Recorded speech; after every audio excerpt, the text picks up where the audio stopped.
At the wedding, my dad casually told the guests, "He flips burgers and such a disappointment." I stayed quiet, but then the bride's phone lit up playing my series. She stopped mid-laugh, staring at me in disbelief. "Wait, you're the voice of Varkis?" The room went silent, and then she added, almost breathless, "You're worth $80 million." At the wedding, Dad laughed too loud, glass in hand. "Elias flips burgers. Such a disappointment," he told the guests. People chuckled, and I kept my head down. I was used to it. Then the bride's phone lit up. Music played, a scene rolling. She froze, staring at me. Her voice shook. "Wait, you're the voice of Varkis?" The whole room went quiet. I didn't answer. She gasped, almost whispering, "You're worth $80 million. Every head turned. The same family that called me nothing suddenly looked at me like a stranger. I didn't smile. I didn't explain. I just stayed silent, because I knew silence was about to end. "You're nothing but a burden, Elias," Dad shouted weeks later, voice sharp. He slammed the heavy door so hard the chandelier rattled. Marin's drink spilled across the white rug. Mom whispered, "Please stop fighting." I stayed in the corner. Same story, same target. Marin pointed at me. "You're the reason everything goes wrong."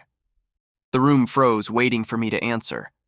Calder just leaned back, relieved it wasn't him. Marin's lips curled. "Or maybe you stole from us."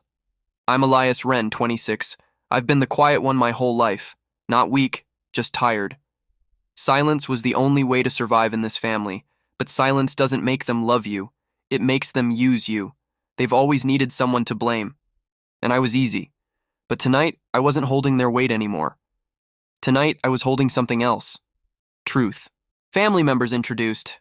Dad, Grant Wren, 61, obsessed with image. His name mattered more than his kids. Mom, Lorraine, 57, always shaking, always apologizing for things that weren't her fault. Marin, 29, greedy, cruel, sharp-tongued. Calder, 32, the golden son. His mistakes never stuck to him. Mine always did. Dad barked, "Defend yourself if you're innocent." I didn't move, didn't speak. Calder's eyes flicked down, nervous. For once, I wasn't the only one hiding something. The fight grew louder. Property, money, land, every word dripped with greed. "You won't get anything," Marin snapped. "You couldn't even keep a burger job." Dad waved me off. "He's never earned a thing. He doesn't belong here." Their words hit me, but I let silence do its work. My quiet made them restless. And then Calder slipped. "If you had listened to me that night, we wouldn't..." He stopped. The silence that followed wasn't mine. It was his. "What night, Calder?" I asked softly. My voice was steady, almost calm. Marin stiffened. Mom's tears spilled. Dad barked, "Don't you dare!" But I didn't back off. "Say it, Calder, out loud." His face went pale. "You don't want me to." "Oh, I do," I said. "I've waited long enough." The air shifted. They weren't looking at me as the failure anymore.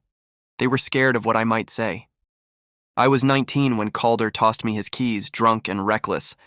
"Cover for me, Eli. You're good at taking hits." The crash came fast. Screech, metal, fire, sirens. They pulled me out bloody. The blame stuck to me. My scholarship, gone. My future, gone. My name, dirt. Calder slept safe at home. When I limped back, Dad didn't ask if I was okay. He only said, "Take it. You're stronger than him." I thought carrying it might finally make me worth something. I was wrong. "I didn't crash that car," I said now. Mom gasped. Marin froze, wine glass cracking in her hand. Calder's face drained. Dad shouted, "Shut your mouth before you ruin everything." I stepped forward. "No, Calder ruined it years ago. I just carried it for him." The room turned upside down. Marin yelled at Calder. Mom cried harder. Calder's silence said enough. The house filled with shouting. Marin screaming, Calder trembling, Dad cursing. I stood calm in the center. I gave you silence for years. Tonight, I give you truth. Mom's voice shook. I knew. I always knew. But I couldn't speak. For the first time, they looked smaller than me. Their strength had been built on my silence, and now it was gone. I walked toward the door, slow and steady. My chest felt light for the first time. Elias, Mom whispered. I'm sorry. I stopped, hand on the knob. You'll never see me the same again, and I don't need you to. Behind me, voices clashed, but they couldn't touch me anymore. Revenge wasn't screaming. It was leaving them to choke on their own lies. Weeks later, news reached me. Calder drowning in debt, Marin fighting lawyers, Dad losing his battles in court. Mom called once. I want to make things right, I just don't know how. I let the phone ring. I owed her nothing.